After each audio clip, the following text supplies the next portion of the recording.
आप सब लोग, आई होप आप सब लोग अपने अपने घरों में बहुत खुश होंगे और सेहतमंद होंगे। मैं भी अपने घर में बहुत अच्छे से हूँ। तो सबसे पहले तो मैं आज आप सब लोगों को बहुत बहुत थैंक यू बोलना चाहूँगी, क्योंकि आपने मेरे लास्ट वीडियो को बहुत अप्रिशिएट किया है, पसंद भी किया है। मुझे बहुत अच्छे अच्छे कमेंट भी आए हैं। मुझे बहुत मोटिवेशन मिलता है जब आप लोग मुझे मेरी वीडियोस को पसंद करते हैं, अच्छे अच्छे कमेंट्स करते हैं।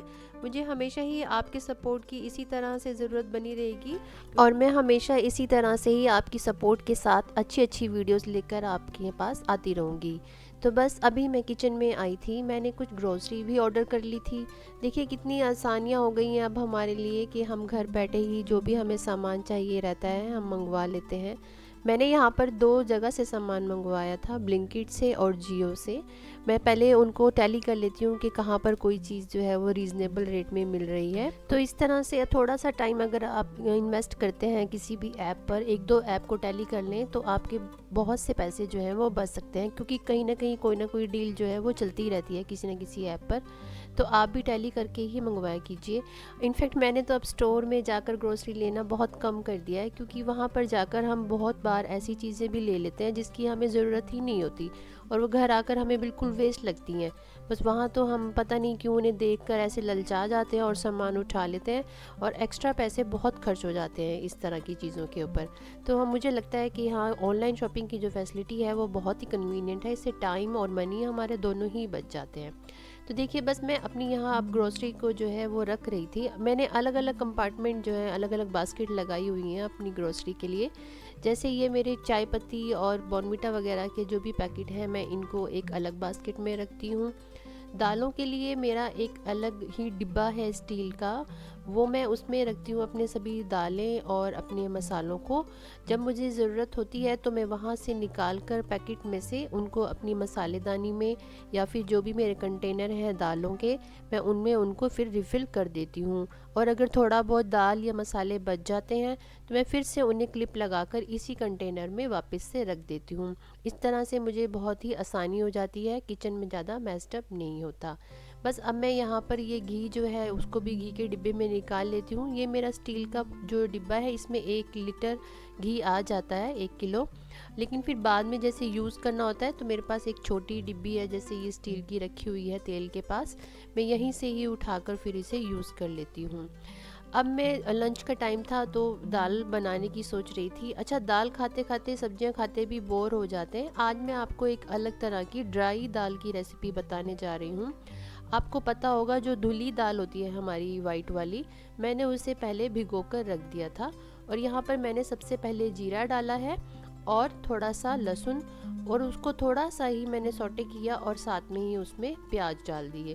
तो देखिए ये मैंने दाल को भिगो कर रखा हुआ था, इससे ये जल्दी भी बन जाएगी और इसका मतलब ये हमें खड़ी खड़ी बनानी है, ड्राई बनानी है, इसलिए हमें इसे भिगो कर रखना पड़ेगा।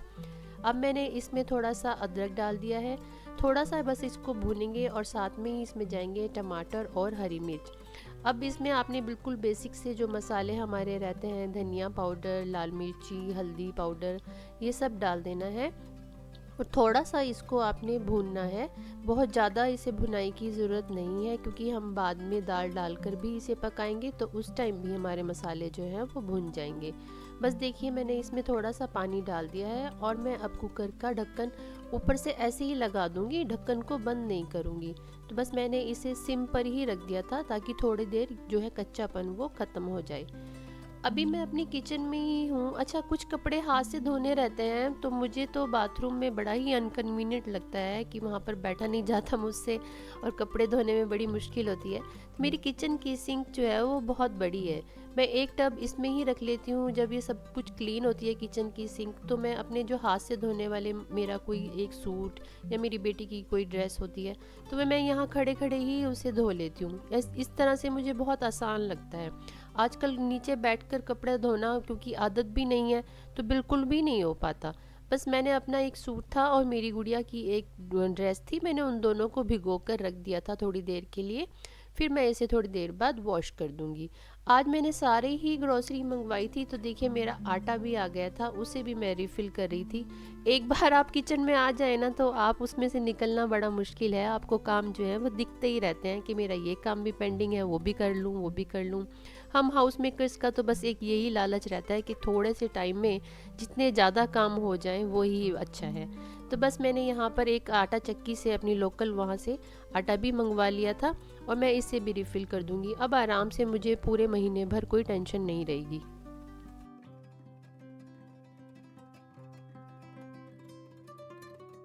बस अब इस तरह से छोटे छोटे काम करते करते बहुत सारे हो जाते हैं। और इधर देखिए मेरा दाल का मसाला भी जो है वो भुन गया था।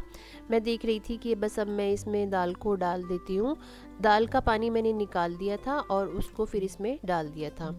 अब इसे ज़्यादा भूनने की ज़रूरत नहीं है। अब आपने इसमें बिल्कुल थोड़ा सा मिनिमम सा ही पानी डालना है। देखिए मैंने कितना कम पानी डाला है, क्योंकि हमें बस इसे एक सीटी लगवानी है और 5 मिनट के लिए इसे सिम पर मैंने रख दिया था। बस इसके अलावा मेरे पास आज धनिया नहीं था। अगर धनिया, हरा धनिया हो तो आप बाद में इसके ऊपर वो ज़रूर डालिएगा। मैं आपको दिखाती हूँ बाद में हरे धनिया के बिना ये कितनी मुझे फीकी फीकी लग रही थी। तो ये देखिए ये दो मेरे मैट हैं जो बेड साइड टेबल्स होते हैं, मैंने उनके ऊपर, ये मेरे डाइनिंग मैट थे, मैंने उनको ही बिछाया हुआ था। मैंने मार्केट में बहुत ढूंढा है लेकिन इसके अप्रोप्रिएट साइज़ का कोई भी मैट जो है वो अवेलेबल ही नहीं होता।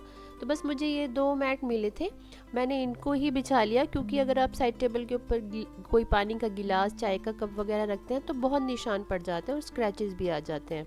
तो बस मैंने इन दो कवर्स को ही यहाँ पर रख दिया था। ये थोड़े साइज़ में छोटे थे क्योंकि साइज़ मिल ही नहीं रहा था, बट सुंदर लग रहे थे।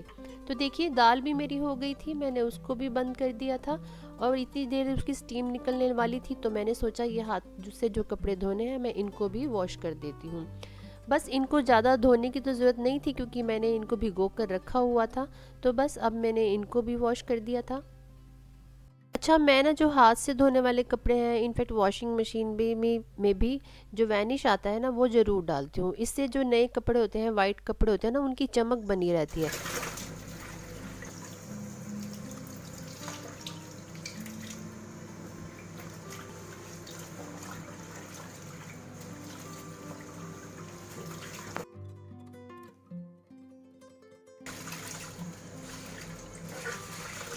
मैंने कपड़े धोने के बाद मेरी कुकर की स्टीम को भी निकाल लिया था क्योंकि मेरी दाल भी जो है वो हो गई थी। और मैं अभी आपको खोलकर दिखाती हूँ ये कैसी बनी थी। दाल तो वैसे बहुत टेस्टी बनी थी, बिल्कुल खड़ी खड़ी ही बननी चाहिए, ये घुलनी नहीं चाहिए। बस इसमें हरा धनिया मैंने बताया मेरे पास नहीं था, तो बस उसकी ही कमी जो है वो मुझे लग रही थी। ये देखिए ये बिल्कुल खड़ी खड़ी बनी है। तो बस मैंने इसको एक बाउल में भी डाल दिया था सर्व करने के लिए। अच्छा, किचन में मैं बता ही रही थी आपको कि बस एक बार आ जाओ तो फिर आपको दुनिया भर के काम दिखाई देते हैं। मेरा एक काम और पेंडिंग पड़ा था। मैंने मलाई जो हमारे घर में इकट्ठी हो जाती है उसको भी मक्खन बनाना था, उसको दही से खट्टा लगा कर रखा हुआ था। तो बस अब मैंने सोचा कि साथ ही मैं इसको भी निपटा लेती हूँ, फिर साथ में ही एक साथ सारे बर्तन भी हो जाएंगे धुलने के लिए।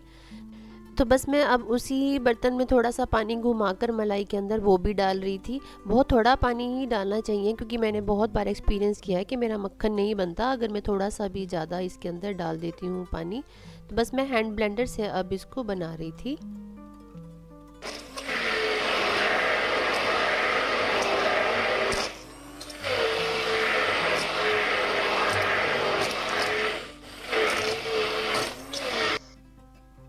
तो अब आप देख ही सकते हैं बिल्कुल अच्छे से जो है मेरा मक्खन तैयार हो गया है अभी भी। लेकिन ये ना जैसे इकट्ठा नहीं हो रहा है, जो अगर इस स्टेज में भी अगर ये इकट्ठा नहीं हो पाता है, अलग अलग सा रहता है, तो आप इसमें आइस डाल दीजिए। आइस डालने के बाद ये बिल्कुल इकट्ठा हो जाता है। ये देखिए ये बनकर तैयार हो गया है।